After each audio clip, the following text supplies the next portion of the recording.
Alright, so in this video, we're going to talk about claying your vehicle's paint. Here I have a clay patty. This is a mother's clay bar that I bought locally at my local auto parts store. I think it was like 20 bucks. It brings 2 clay patties, a towel, and a clay bar spray.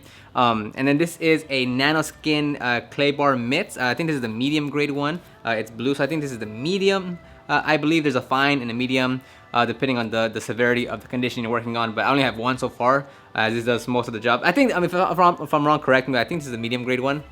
So I'm going to show you how it's used, the different types of method you can use to clay the vehicle, more efficient, what's not so efficient, what I use on a daily basis on the customers that I service, and what's kind of, a better option for you, whether you're doing this as a personal hobby on your personal vehicle, or perhaps you're doing this as a business. You want to be more efficient and make more per hour. So you want to see, which one is going to get me the same results just in a quicker time frame.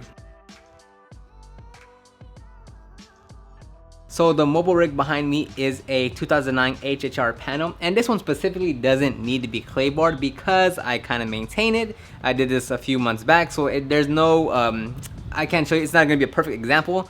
Regardless, everything that I say, teach, and show you here is applicable regardless of if this vehicle here actually needs clay bar treatment. I'm still going to show you the exact process, the methods, the know-how on how to actually execute a clay bar treatment, clean your car, even though this one doesn't specifically need it right now at this very moment. So to clean the paint, clay barring the paint as people typically assume it, the mass majority knows about the clay bar application because they see it at the local auto parts store. So that's why it's referred to like claying or clay barring the paint. But at this point, there's a lot of methods to clay a vehicle. You have the clay bar, the traditional clay bar, the clay mitt, the clay pad, the clay disc. And the clay disc would be on a polisher, the clay mitt as shown, the clay pad, the clay towel. These are all the same. It'll get you the same results, just in a different method that it comes in. It's all personal preference. There is no right or wrong way. I personally always use the clay bar mitts. Hardly do I ever use a clay bar patty. Only in specific areas I'll use it, but for the 99% of the time I'm using the clay bar mitt. So step number one before we get into the cleaning process is you first, of course, have to wash your vehicle. So you want to make sure you've removed all the loose dirt, grime from the vehicle to make sure you're working on a quote-unquote clean surface with the clay bar. So the first step is to wash it. So that's going to be, whatever it washes off is going to wash off. All right, so the first step is going to be you first have to wash the vehicle to remove any loose dirt or grime before you move into the cleaning process. Now we first want to remove all that loose dirt and grime, which is the typical dirtiness that gets on the vehicle. So once we start cleaning the paint, we're working on a clean surface, so to speak.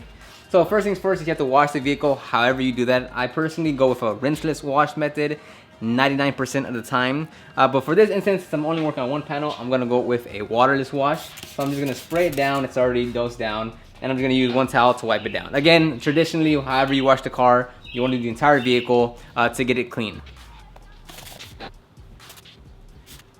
Now, if you're doing this as a business, I always do panel per panel when I'm doing any type of claying. If I'm gonna do a wash and wax, I always wash the vehicle as I just showed you with rinseless wash, and then I move straight into the cleaning process, which I'll show you in a bit. But that's as far as operations go. If you're doing this as a business or you just want to be more efficient on your personal vehicle, if I'm gonna wash and wax the vehicle, I will wash the vehicle with ONR or waterless if that's what you do.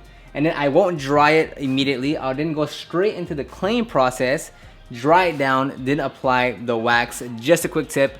You'll learn more about that in a bit. All right, so now let's move on to the actual cleaning process. Now, you'll need lubrication to make sure that the clay bar, clay mitt, clay disc, clay towel, whatever you're using, doesn't scratch the vehicle's paint, because if it's essentially rubber, right? So if you don't have lubrication on the paint while you're trying to clay the vehicle, you're gonna have a lot of friction between the towel, the clay pad, the clay, whatever you're using, and the paint, which will increase your chances of significantly marring or even scratching the vehicle's paint. So the way we can minimize that is by having your paint properly lubricated while we're cleaning the vehicle. And as a quick demonstration, it's completely dry. This is completely dry. There's nothing on it, and I'm gonna try to move this clay pad across the vehicle's paint and see how much friction is caused and how botchy, how not smooth it is. So it's completely dry. I'm not gonna do a big part of it, but just look how dry it is. And you're not gonna be able to hear it, but that's me moving it across. I mean, it's not smooth. So the way to minimize, and that's causing marring because there's no lubrication between the clay pad, the clay towel, and the paint. So the way to minimize that is by lubricating the vehicle with some type of lubricant, and then going at it and actually cleaning the vehicle as so. For my personal preference, there's two ways to clay the vehicle. As I mentioned, if I'm doing this on the customer's vehicle, then I always wash the vehicle and then go directly into the claying process to minimize my time. So if I'm doing that method, then I'm going to use Optimum No Rinse as my wash solution, and also going to have a different spray bottle as my clay lube, because this is both a rinseless wash and it can be diluted as a clay bar lubricant. So this is what I'm going to use most of the time when I wash the vehicle as a rinseless wash, and then I go straight into the cleaning process with using a different bottle, a 32-ounce bottle, diluted as a clay lubricant. Now your next option or your next choice on using a clay lubricant is just using a soap, a car wash shampoo. Now this one is McGuire's Gold Class. You can pick this one up locally. It does great. It's like, I forget how much, but it's not that expensive by any means. So you can pick it up locally. And what I do is I fill up a 5-gallon bucket. I'm not all the way to 5 gallons, maybe depending on the size of the vehicle, how bad it is, maybe 2 gallons, 3 gallons, 4 gallons, depending on how much clay is going to be needed.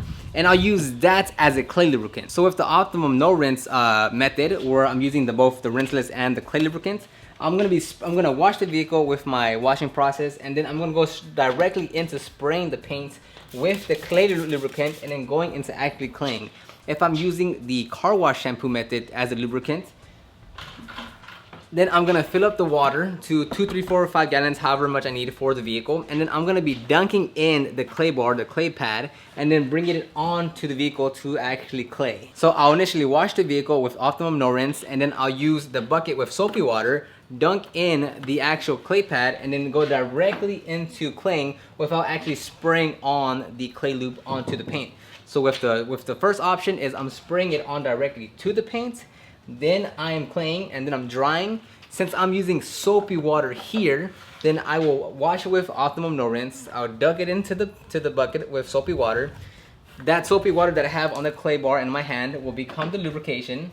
But because it's not a no rinse, because it's not a rinseless wash product, I will have to rinse this down with water before I go into the drying process.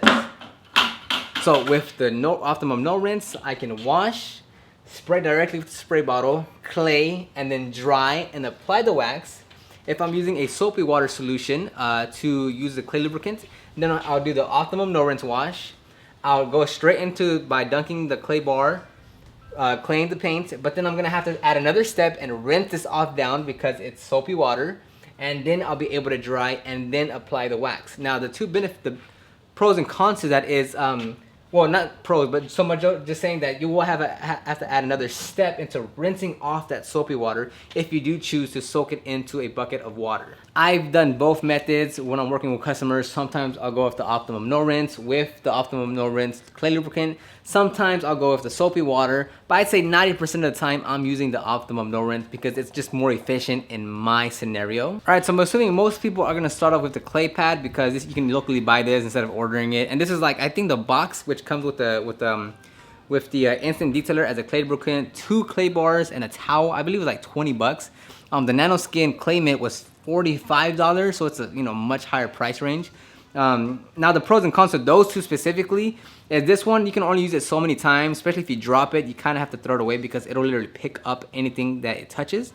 So if you do drop it, there's a bunch of rocks on it, you kind of got to throw it away. And if you're using, if you dropped a big old chunk like this, you just gave up a whole clay bar. When you're using a clay bar, do you need to use everything? No, you can use like half of it when you're claying a vehicle, depending on how bad it is and how big the vehicle is. But if you do drop it, you're kind of done with it. It's gonna pick up all those little micro rocks and dirt and debris that's on the ground, and you don't want to use it again because you're gonna just end up scratching your car significantly because there's actual jagged items in the clay bar. Now with the clay mitt, if you drop it, you rinse it off, you're good to go. You can keep on using it over and over. But I assume most people are gonna start off with a clay bar because it's locally. You can start off with it. It's affordable. So very simple. All you're gonna do is, if whatever clay lubricant you have, you bought it from McGuire, from Mother's gonna give you this one. You can use Optimum No Rinse diluted as a clay bar lubricant. You can use car wash soap. There's so many options out there. It's crazy. You can even use a spray wax if you want. I see a lot of detailers do that too. bunch of options out there, but it's a very simple process, which honestly, it's all about patience more so than the actual technique, because it's not difficult to execute on cleaning your vehicle. It's more so on the time it takes you to do the entire vehicle. That's really the challenge. But very simple. All you're gonna do is spray onto the clay, 1 or 2 sprays onto the clay bar, and then you're literally just going to spray the vehicle down with whatever solution you're using, and you're gonna use left to right motions to clay the vehicle. Now again, this specifically doesn't have anything to be clayed because I keep up with it, but what you're gonna be feeling on your vehicle is gonna be grittiness, coarseness, and that's even a word, but you're gonna feel this aggressive texture when you run your hand over the vehicle, and you're literally gonna hear it if it's really that bad. You can just run your fingers over the paint and you'll hear the coarseness to it, the grittiness, the aggressiveness of it on the paint. And as you as you lubricate the vehicle and you clay the vehicle back and forth, that noise is gonna minimize more and more, meaning the whatever's stuck on the vehicle is getting pulled out off the paint and onto the clay bar. Now, one key thing is you want to keep the paint lubricated the best you can, keeping in mind you don't want to run through your entire bottle or whatever you're using before you finish the vehicle if you are limited on how much product you have. So if I'm using 1 bottle for this entire vehicle, then I don't want to just completely douse one section and by like the hood, I'm completely done and I got to go buy another product. So you want to keep that in mind so you can make it last for whatever vehicle you're working on. But you do want to keep it lubricated because that's going to, 1, help minimize the potential marring or scratching, and 2, it does help not drop the clay bar because right now, like if I keep it nice and lubricated in this area, it's gonna clay nicely, smoothly, no interruptions. If I move it over to a spot like right here where there's no lubrication, it's gonna catch it. My hand's gonna keep on moving forward, but it's gonna get stuck, and then it's gonna fall. So just keep that in mind. You want to keep it lubricated so you don't have the potential of dropping it, and to minimize the amount of marring or scratching you put into the vehicle. Now, there are just some vehicles that are so soft. I mean, the clear coat just gets scratched or marred so easily that you can lubricate it as much as you want, but to some extent, it's gonna get the paint's gonna be marred or scratched. So keep that in mind. And by scratch, I don't mean you're putting in a deep scratch that you can never remove. These are very micro scratches that are easily removed with compounding and polishing. So don't think these are like irreversible scratches that you're putting in your vehicle when I say scratch or marring. Now, as you are claying and the noise is dropping down and you can feel it, you can feel the paint be more smooth than when you first started, you will see that you are picking up a lot more gunk on the clay bar.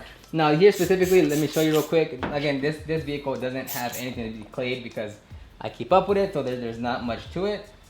So there's nothing being picked up on this clay bar. Now, if you haven't done this, your car's all, there's coarseness to it, you feel the grittiness on it, then there will be a lot of blackness or dirt that you're picking up. So once that happens, once you see that it's actually working on the vehicle, then all you're gonna want to do is just mush it up, flatten it out again, and you should have a clean surface to work with, and then go back at it again. Now again, this is the Nano Skin Clay Mitt. It's the exact same process with this. You're gonna lubricate the vehicle. And I'm not gonna show you too much because it's very simple and it doesn't take much time.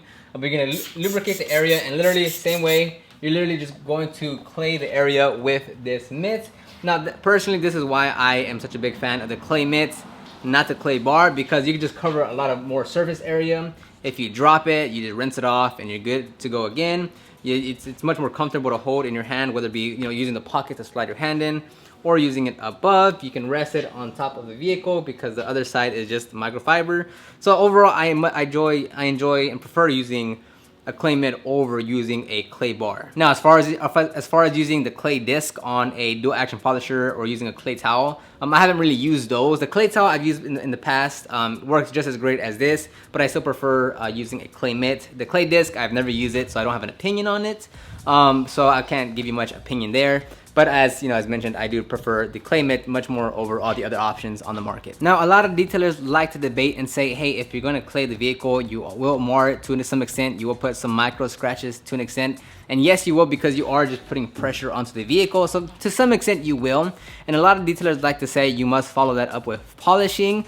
Now, if you're doing this as a personal, on your personal vehicle, you can go straight into the wax. You can go straight into polishing to remove the swirls and scratches and bring out the shine and the gloss in the paints. But if you're doing this as a business, not everyone is gonna want to pay for polishing. So even if you feel like you want to polish the paint because you know it'll look better after claying instead of just adding the wax, you have to make sure you're adjusting your services and your pricing to what you're delivering. So if the customer doesn't want a full-on 2-step or 1-step paint correction, then but you still want to polish the vehicle, then go with like an all-in-one compound and protection, an all-in-one product. That way you're removing some of the slightest swirls and scratches, and also adding a layer of protection in one step to kind of meet kind of compromise midway and say you don't want polishing, I can still add some level of shine, so that we can go with a 1-step. It's much quicker. We're not doing some heavy defect removal, but it still add a lot of shine and gloss to your vehicle. So you want to make sure that you're adjusting your pricing and services toward what the customer wants and what you're actually delivering. Now, if you are working out in the sun, you want to make sure that you're not letting the clay lubricant dry on the vehicle, because that's just going to add more work to you. Because if you're going around the entire vehicle and you're working one section at a time without drying that section, and you're going all the way around and the sun's beaming on you, or the paint's just hot, it's gonna dry. By the time you get there, you gotta like do more work. You gotta spray lubricant on it. You gotta dry. It's just a lot more work. So if possible, while you're working in the sun, direct heat, or the vehicle, for some reason the panels are hot, then make sure you work one section, you dry that section off, you move on to the next one. And that's why I'm such a big fan of Optimum No Rinse, because I can wash it, clay it all in one step, make sure that panel is completely done, apply the wax, and then move on to the next panel. And again, this is if you're in the heat, or if you're in the winter and you just don't want to mess with that much water, then doing that method is much more efficient than trying to beat the sun and drying everything off and trying to rush through everything, because you're just not going to win if the sun's beaming down on the vehicle, just blazing on the car and drying everything up. Now, when do you actually have to clay? Well, number one is if you wash your vehicle and you still run your hand over the paint and you can feel the grittiness, the coarseness to it, and you can actually hear it, then yes, your paint needs to be clayed. Now, in terms of, if you're doing this because if you're doing this as your personal hobby, you can do it every week if you want. It doesn't need it after you do it to your first initial pass, but if you just have fun, if you enjoy doing it, by all means. But if you're doing this as a business, then most of the time it's going to be before you wax, because you want to make sure that the paint is completely clean with no with no dirt or grime between there, or before you polish. And the reason why we clay is because once we wash, we're removing the loose dirt and grime and whatever else is on the vehicle, right? So the dirt, the dust, the pollen, the bird poo, the whatever it is, that's the loose items coming off of the, that's funny, real quick, like there's a squirrel just looking at me right now, like, let me see if I can record it. He's literally just right there chilling, looking at So now, why do we actually clay the vehicle? Well, because again, when we wash the vehicle, we're removing the loose dirt, grime, pollen, bird poo, whatever's on the vehicle, the loose stuff that just comes off by wiping the wash mitt over the vehicle, and it comes off. Now, the claying process is to remove all that stuck on dirt, grime, industrial fallout, whatever is just really bonded to the paint. That's what we're removing by claying the vehicle. So the wash process is to remove any loose dirt, grime, pollen, industrial fallout. The claying process is to remove any stuck on dirt, pollen, industrial fallout that's still on the vehicle, that's creating that rough feeling. And once you do clay the vehicle, you will have a higher level of shine to the paint, because there still is technically a layer of dirt or grime on the vehicle, because it's actually stuck onto the paint. So if you have a white vehicle, black, brown, whatever the color of your car is, once you do, and it's heavily contaminated, once you do clay the vehicle, you will have an extra level of shine. Like, you will see it glossier and shinier because you did remove another layer of dirt and grime and particles from your vehicle's paint. So you wash the vehicle, it looks better. You're gonna clay it again, it's gonna look even better. Then you add a wax on top of it, or take it a step further and actually polish the paint, then it's gonna look much, much, much better. All right, and that wraps up the claying process. In the comments down below, let me know if you have any questions or if you have any advice for me in terms of claying. I always appreciate the feedback. Like this video, subscribe, and I'll see you on the next one.